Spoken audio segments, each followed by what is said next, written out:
Good morning दोस्तों, मैं राहुल जोशी आप सभी का गुरुकुल पीसीएस की ऑनलाइन क्लासेस में एक बार फिर से स्वागत करता हूं। आज की इस वीडियो में हम उत्तराखंड करंट अफेयर्स को डिस्कस करेंगे और जितने भी टॉपिक आपके करंट अफेयर्स के आज हैं वो आपके परीक्षा की दृष्टि से बहुत ज़्यादा इंपॉर्टेंट रहने वाले हैं। साथ ही हम हाई कोर्ट के बारे में जो है उसके जो इंपॉर्टेंट फैक्ट्स हैं उनको भी इसमें डिस्कस करेंगे, ठीक, क्योंकि जो आपकी करंट अफेयर्स की पहला टॉपिक है वो उत्तराखंड हाईकोर्ट से ही संबंधित है। ठीक, तो जो पहला टॉपिक है वो आपका है उत्तराखंड के नए मुख्य न्यायाधीश। ठीक, इसमें हम उत्तराखंड के मुख्य न्यायाधीश को डिस्कस करेंगे। उसके अलावा हाई कोर्ट से संबंधित जितने important exam point of view से फैक्ट्स हैं उनको भी डिस्कस करेंगे। उसके बाद राज्य का पहला कीड़ा जड़ी सेंटर जो है वो कहाँ बना है इसको भी डिस्कस करेंगे। उसके बाद उत्तराखंड आइकॉन अवार्ड 2020 किसे मिला इसे डिस्कस करेंगे। उसके बाद प्रसिद्ध लेखक इतिहासकार जो है आपके मंगलेश डबराल का निधन हुआ है इसको भी डिस्कस करेंगे। और पंतनगर विश्वविद्यालय को जो है किस श्रेणी में 5वां स्थान प्राप्त हुआ है उसे भी डिस्कस करेंगे। और बिरथी झरने में जो है एक नया राष्ट्रीय रिकॉर्ड बना है इसे भी हम डिस्कस करेंगे। तो चलिए वीडियो की शुरुआत करते हैं उत्तराखंड के नए मुख्य न्यायाधीश के साथ।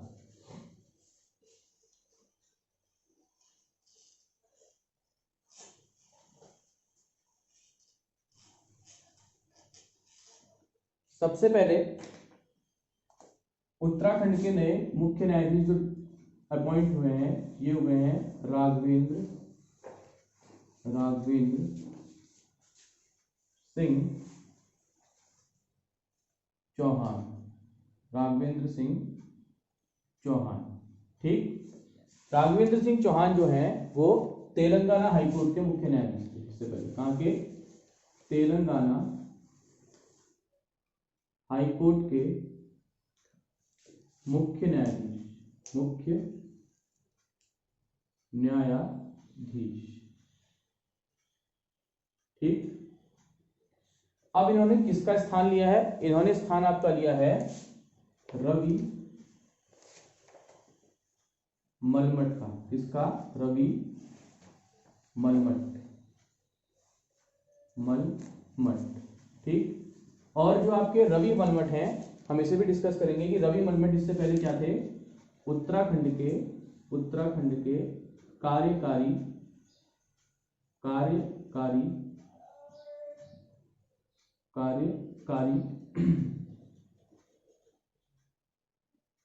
मुख्य न्यायाधीश यानी चीफ जस्टिस थे। ठीक हो गया। अभी हम डिस्कस करेंगे कि कार्यकारी मुख्य न्यायाधीश क्या होता है। ठीक हो गया। तो अगर इसके बाद एक खबर आपकी उत्तराखंड से और है कि उत्तराखंड के एक जज है जिनका नाम है सुधांशु धूलिया। सुधांशु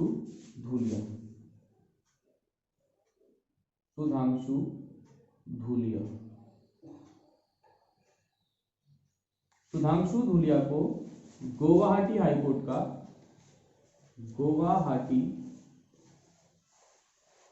का मुख्य न्यायाधीश नियुक्त किया गया है। मुख्य न्यायाधीश, ठीक। और जो सुधांशु धूलिया है ये कहां से संबंध है इनका? पौड़ी से। कहां से संबंध है इनका? पौड़ी से। और इनका जन्म आपका हुआ है 10 अगस्त 1907। ठीक हो गया। तो अगर आपसे क्वेश्चन पूछा जाएगा कि उत्तराखंड के नए मुख्य न्यायाधीश कौन अपॉइंट हुए हैं? राघवेंद्र सिंह चौहान। कौन अपॉइंट हुए हैं? तेलंगाना हाईकोर्ट के मुख्य न्यायाधीश। ध्यान रखना है तेलंगाना हाईकोर्ट के मुख्य न्यायाधीश थे, ट्रांसफर इनका यहाँ हुआ है, ठीक। उसके बाद किसका स्थान लिया इन्होंने? रवि मलमट का। रवि मलमट कौन थे? उत्तराखंड के कार्यकारी मुख्य न्यायाधीश थे। ठीक हो गया। और एक उत्तराखंड के जज है जिनका नाम है सुधांशु धूलिया जिन्हें गुवाहाटी हाईकोर्ट का मुख्य न्यायाधीश नियुक्त किया गया है। ठीक हो गया। और इनका जन्म पौड़ी में हुआ है 10 अगस्त 1907। ठीक। अब थोड़ा सा उत्तराखंड हाईकोर्ट के बारे में डिस्कस करते हैं कि उत्तराखंड हाईकोर्ट, ठीक। सबसे पहले हम डिस्कस करते हैं कि उत्तराखंड हाईकोर्ट का गठन,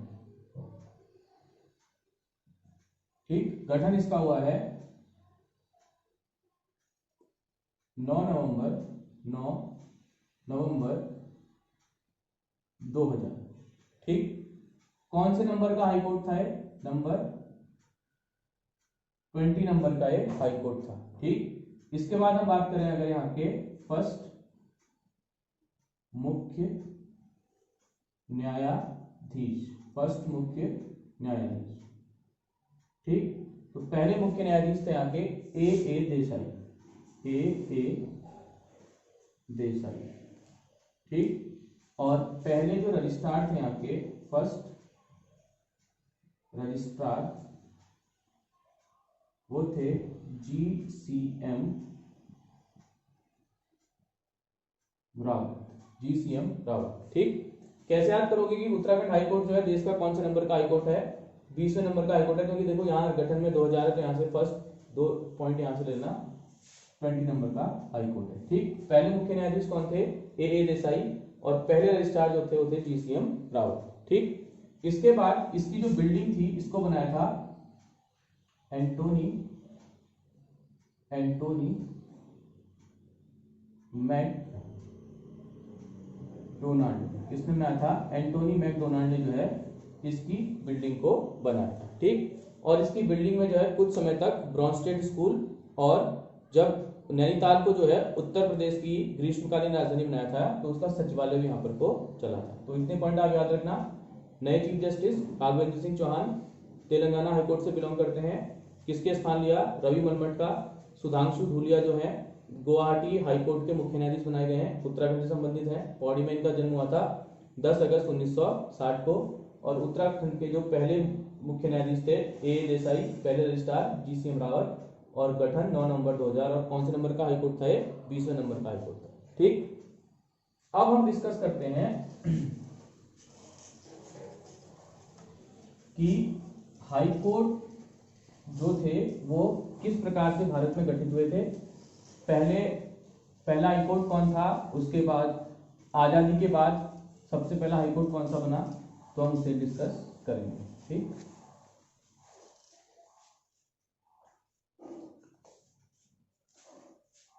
तो सबसे पहले हम डिस्कस यहाँ पर करते हैं, इसको मिटाते हैं।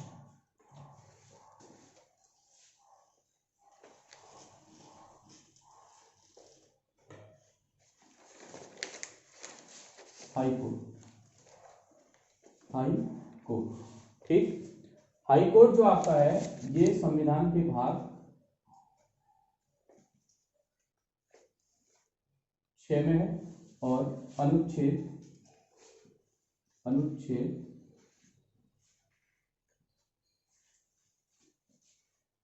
124 से लेके 232 तक है, ठीक। भाग 6 अनुच्छेद 124 से लेके 232 तक इसके बारे में जानकारी दी गई है, ठीक। सॉरी 124 तो आपका हाई कोर्ट है, सुप्रीम कोर्ट है 214 से लेके 232 तक इसकी जानकारी दी गई, ठीक। 1861 के एक्ट के तहत भारत में 3 न्यायालयों की स्थापना हुई। कौन कौन सी? बंबई,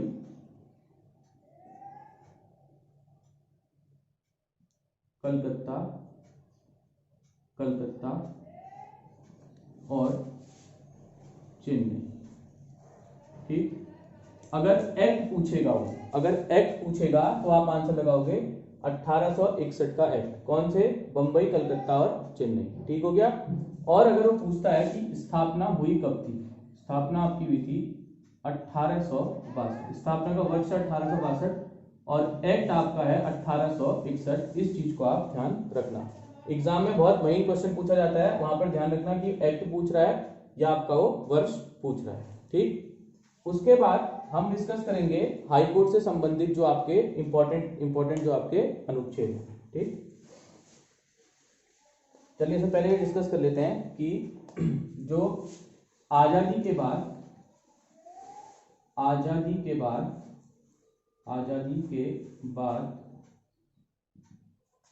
जो आपका है पहला हाईकोर्ट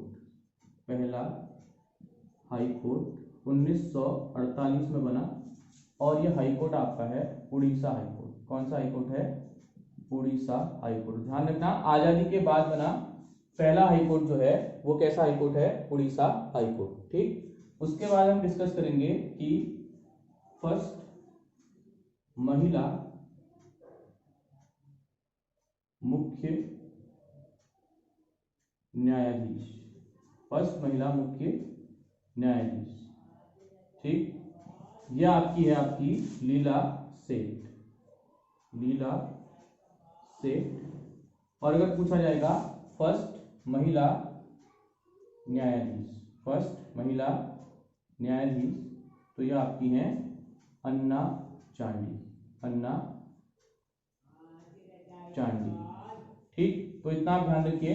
हाई कोर्ट संविधान के भाग 6 में आता है, अनुच्छेद 214 से 232। 1861 के एक्ट के तहत 3 हाई कोर्ट बने। कब बने? 1862 में। आजादी के बाद पहला हाई कोर्ट 1948 उड़ीसा। फर्स्ट महिला मुख्य न्यायाधीश लीला सेठ और पहली महिला न्यायाधीश अन्ना चांडी। ठीक, अब हम थोड़ा बात करते हैं कि भारत की जो न्यायपालिका है वो किस प्रकार की है। भारत की जो न्यायपालिका है वो एकहरी न्यायपालिका है। भारत में कैसी न्यायपालिका है? एकहरी न्यायपालिका, एकहरी न्यायपालिका।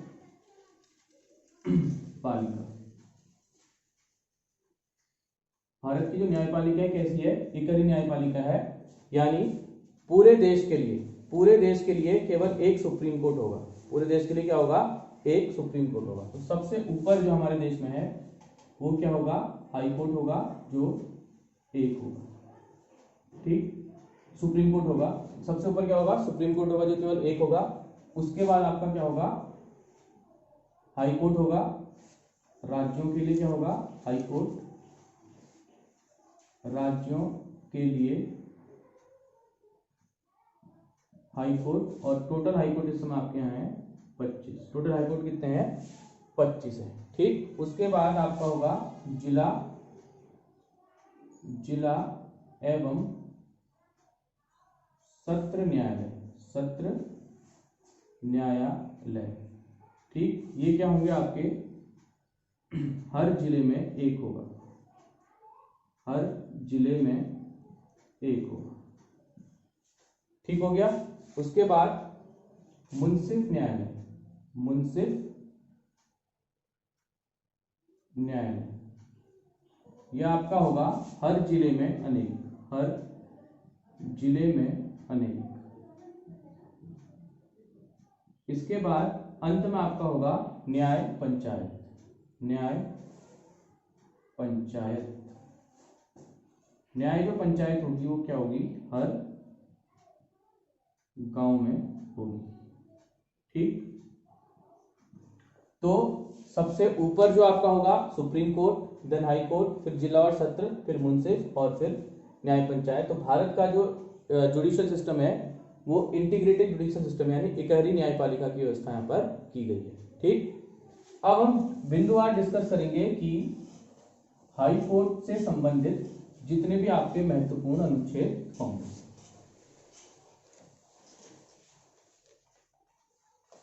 सबसे पहला अनुच्छेद जो आपका होगा वो अनुच्छेद 214। और पॉलिटिकल साइंस में ध्यान रखना, अगर आपको मार्क्स खींचने हैं तो आपको अनुच्छेद याद करने पड़ेंगे, और अनुच्छेद से आपके 2 या 3 क्वेश्चन आपके पक्का बनते हैं। सबसे पहले होगा अनुच्छेद 214। अनुच्छेद 214 ये कहता है कि हर राज्य के लिए एक हाई कोर्ट होगा। ठीक, उसके बाद अनुच्छेद 215 ये कहता है कि हाई कोर्ट एक अभिलेख न्यायालय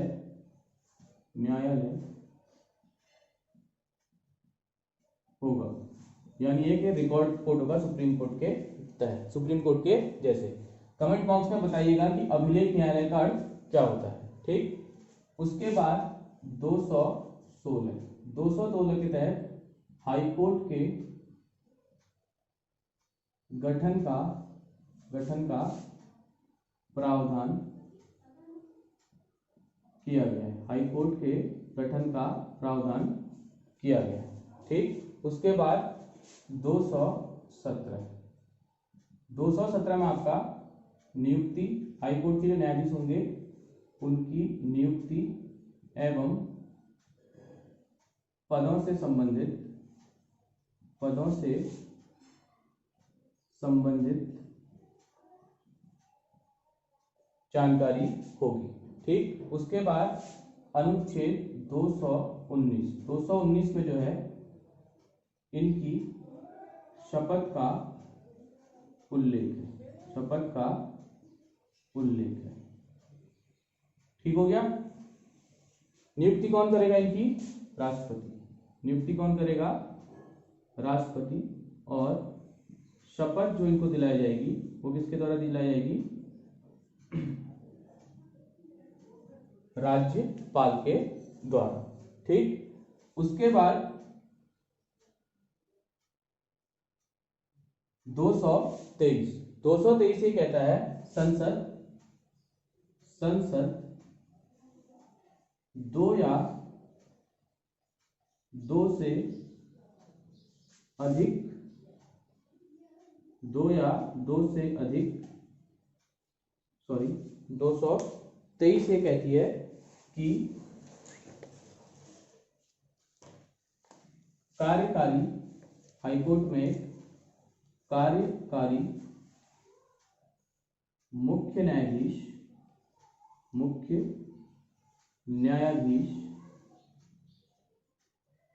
की नियुक्ति की जाएगी।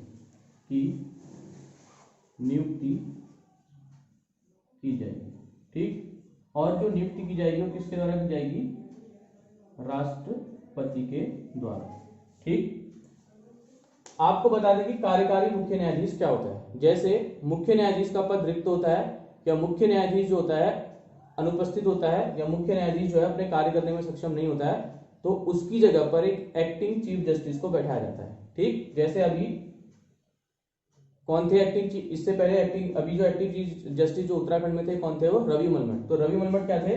कार्यकारी मुख्य न्यायाधीश। ठीक, अब जब आपके फुल सिटिंग मुख्य न्यायाधीश आ गए तो कार्यकारी मुख्य न्यायाधीश अब नहीं रहेंगे। तो ध्यान रखना, ये अनुच्छेद पूछा जाता है कि कार्यकारी मुख्य न्यायाधीश का अनुच्छेद आपका क्या होता है? ये अनुच्छेद आपका है 223।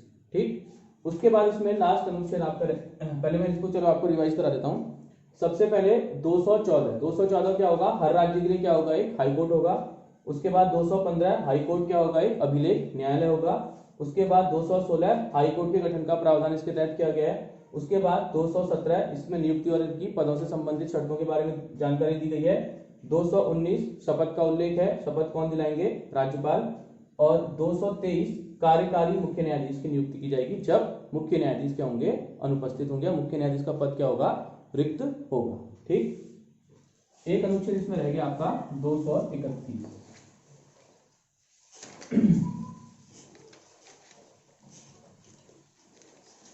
231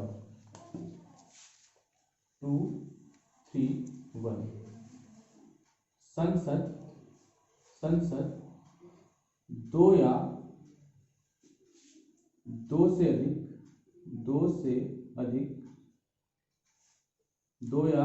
अधिक राज्यों के लिए एक हाईकोर्ट का गठन कर सकती है।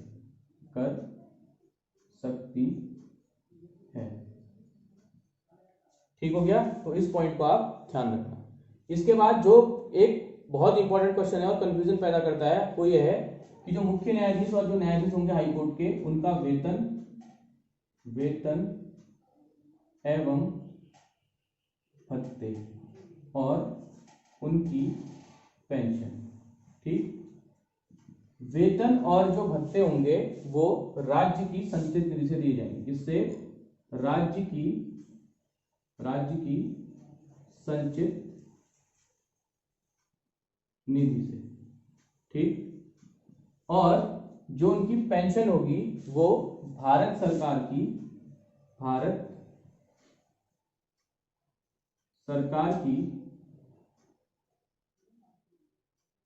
संचित निधि से। ठीक है, तो ये आपका इंपॉर्टेंट क्वेश्चन आपका बनता है कि इनके मुख्य न्यायाधीश और इनके जो न्यायाधीश होंगे इनका वेतन भत्ता तो कहाँ दिया जाएगा, स्टेट के कंसोलिडेटेड फंड से, और पेंशन दी जाएगी गवर्नमेंट ऑफ इंडिया की कंसोलिडेटेड फंड से। ठीक है, तो ये टॉपिक हमने आपको कंप्लीट कर लिया। अनुच्छेद आप इसको अपनी कॉपी में नोट करेंगे। ठीक, अगला जो करंट अफेयर्स का टॉपिक है कि राज्य का पहला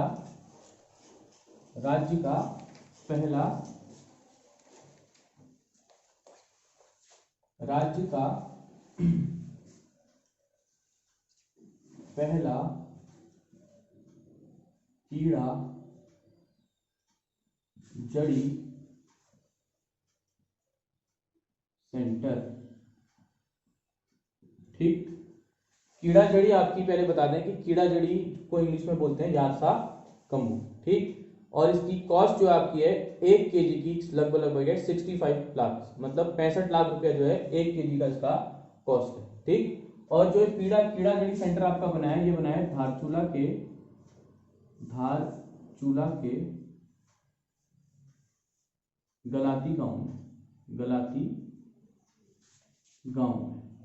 ठीक, और धारचूला जो आपका है वो आपका पिथौरागढ़ डिस्ट्रिक्ट में पड़ता है। ठीक, अभी यार्सा गंबू होता क्या है? यार्सा गंबू बेसिकली क्या होता है, फंगस होता है। क्या होता है? फंगस, और ये दुनिया का सबसे महंगा मेडिकल फंगस है। तो क्वेश्चन आपका आ सकता है कि ये होता क्या है, फंगस होता है, और इसका निर्माण कैसे होता है, जब भूमि में उपस्थित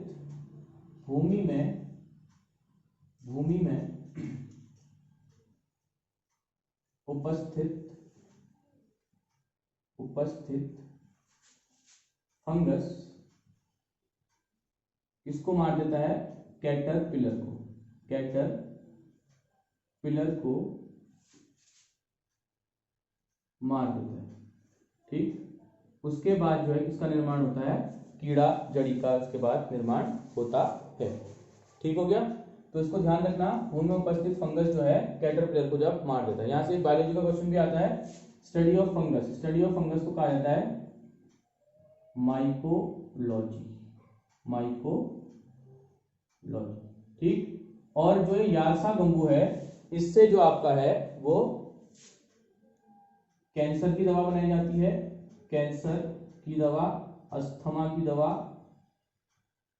की दवा और यौन वर्धक औषधियां बनाई जाती हैं इससे, यौन वर्धक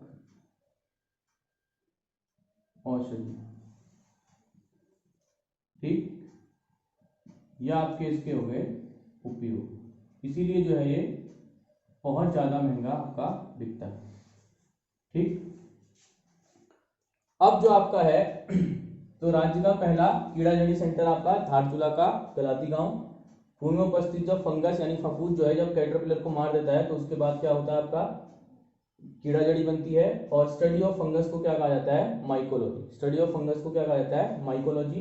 कैंसर, अस्थमा और यौन वर्धक औषधियां इससे बनती है। ठीक, अगला करंट अफेयर्स हम चलते हैं अब।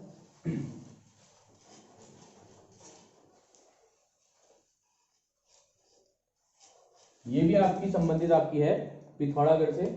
ठीक, बिरथी झरने में बना नया राष्ट्रीय रिकॉर्ड। ठीक, ये जो आपका रिकॉर्ड है, ये इस झरने की टोटल ऊंचाई है 148 मीटर, और ये जो झरना आपका है वो कहाँ स्थित है, पिथौरागढ़ में। और जो रिकॉर्ड बनाया है वो बनाया है IES संस्था के द्वारा। ठीक, इसमें ये लोग साहसिक पर्यटन के अंतर्गत जो है एक लंबी रस्सी से जो है रस्सी के सहारे जो है पूरे आपका बिरथी झरने की हाइट तक पहुंचे। ठीक, तो ये इस वजह से जो है इन्होंने क्या बनाया है, राष्ट्रीय रिकॉर्ड बनाया है। ऊंचाई भी यूकेएसएससी वाला पूछ सकता है क्योंकि राष्ट्रीय रिकॉर्ड बनाया है 148 मीटर, और किस संस्था ने बनाया है, IES संस्था के द्वारा इस राष्ट्रीय रिकॉर्ड को बनाया गया। ठीक, इससे पहले जो ये रिकॉर्ड बनाया गया था वो कृतिका झरने पे बनाया गया था, कृतिका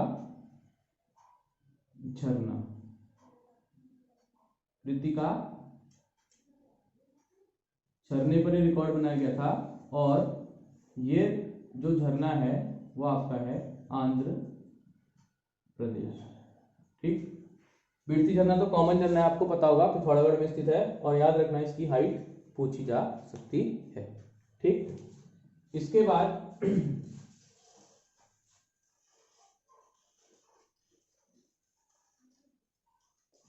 अगला आपका है पंतनगर विश्वविद्यालय। पंतनगर विश्वविद्यालय।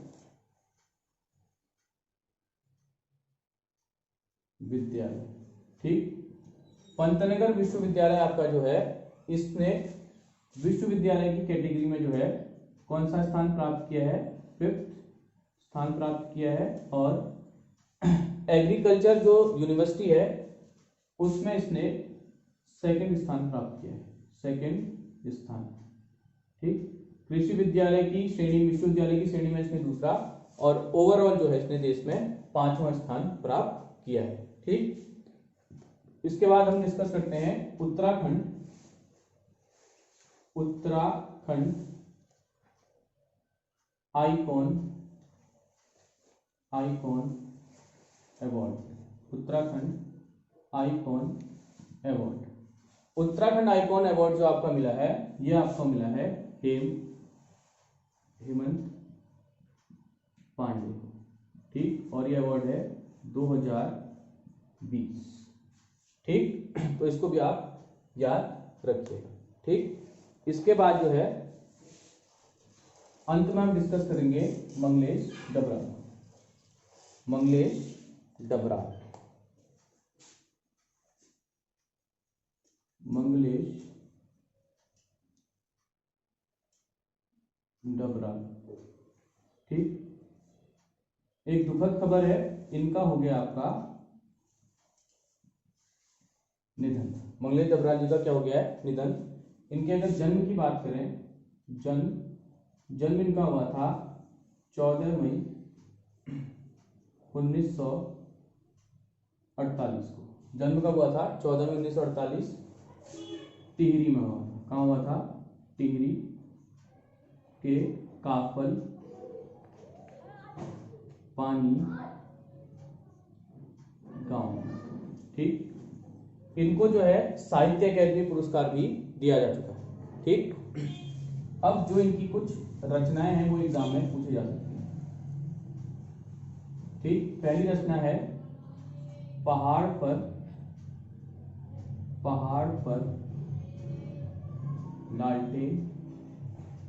ठीक, दूसरी रचना है हम जो पहाड़ देखते हैं, हम जो पहाड़ देखते हैं। ठीक, तीसरी इनकी रचना है घर का रास्ता। ठीक, चौथी जो इनकी रचना है नए युग में शत्रु। नए युग में शत्रु। ठीक, तो आप इन सब चीजों को, करंट अफेयर्स को नोट कीजिए। जन्म पूछा जा सकता है 14 मई 1948, या डायरेक्ट क्वेश्चन पूछा जा सकता है काफल पानी गांव कहाँ है? काफल पानी गांव का है, टिहरी में है। रचनाएं पहाड़ पर लालटेन, हम जो पहाड़ देखते हैं, घर का रास्ता, नए युग में शत्रु। ठीक, इस प्रकार हमने आज उत्तराखंड की इंपॉर्टेंट करंट अफेयर्स को डिस्कस किया। इसको आप कॉपी में नोट कीजिए, इसके नोट्स प्रिपेयर कीजिए। ठीक, और इस बार जो है यूकेएसएससी में जो है उत्तराखंड करंट अफेयर्स के आने की संभावना ज़्यादा है, क्योंकि पेपर ऑफ जो सेट हैं वो क्या बनेंगे? आपके ज़्यादा बनेंगे। तो इस बार जो आपकी संभावना ज़्यादा इसकी है। ठीक, वीडियो अगर आपको अच्छा लगा लाइक कीजिए, सब्सक्राइब कीजिए, शेयर कीजिए। धन्यवाद।